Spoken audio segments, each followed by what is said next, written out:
கபாலி திரைப்படத்திற்காக திருச்சியில் ரஜினிக்கு 66 அடி உயர கட் அவுட் வைக்கப்பட்டுள்ளது. 1.5 லட்சம் ரூபாய் செலவில் உருவாக்கப்பட்டுள்ள அந்த கட் அவுட் ரஜினி ரசிகர்களை உற்சாகத்தில் ஆழ்த்தியுள்ளது. இதேபோல் ரஜினியின் உருவம் பொறித்த ராட்சச பலூனும் திரையரங்கின் மேலே பறக்க ரசிகர்கள் ஏற்பாடு செய்துள்ளனர். கோவை முழுவதும் ரஜினிக்கு விதவிதமான போஸ்டர்கள் ஒட்டப்பட்டுள்ளன.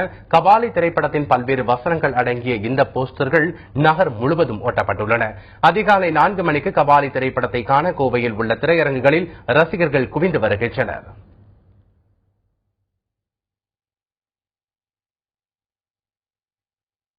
கோவையில் கபாலி திரைப்படம் 28 திரையரங்குகளில் வெளியாகிறது. அதிகாலை 4 மணிக்கு கபாலி திரைப்படத்தை காண சென்ட்ரல் திரையரங்கில் ஆயிரக்கணக்கான ரசிகர்கள் குவிந்துள்ளனர். அங்குள்ள செய்தியாளர் நேசராஜிடம் தற்போதைய நிலைமை குறித்து நேரடி தகவல்களை கேட்டு பெறலாம். நேசராஜ், சொல்லுங்க, கோவையில கபாலி திரைப்படம் எத்தனை மணிக்கு வெளியாகிறது? ரசிகர்கள் நிலை அது என்ன? அதை பற்றி விரிவா சொல்லுங்க.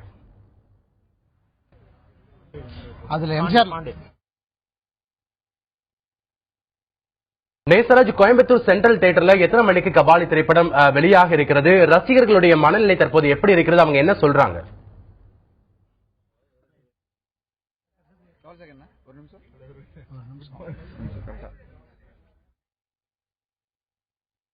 இதனிடையே கபாலி திரைப்படத்தை காண அதிக கட்டணம் வசூல் செய்யப்படுவதாக உயர்நீதிமன்ற மதுரை கிளையில் வழக்கு தொடரப்பட்டுள்ளது. கார்த்திக் என்பவர் தாக்கல் செய்துள்ள மனுவில் அரசு நிர்ணயித்த கட்டணத்தை விட திரையரங்குகளில் அதிக கட்டணத்தை வசூலிக்கப்படுவதாக தெரிவிக்கப்பட்டுள்ளது. இந்த மனு மீதான விசாரணையை 2 வாரங்களுக்கு ஒத்திவைத்து நீதிமன்றம் உத்தரவிட்டுள்ளது.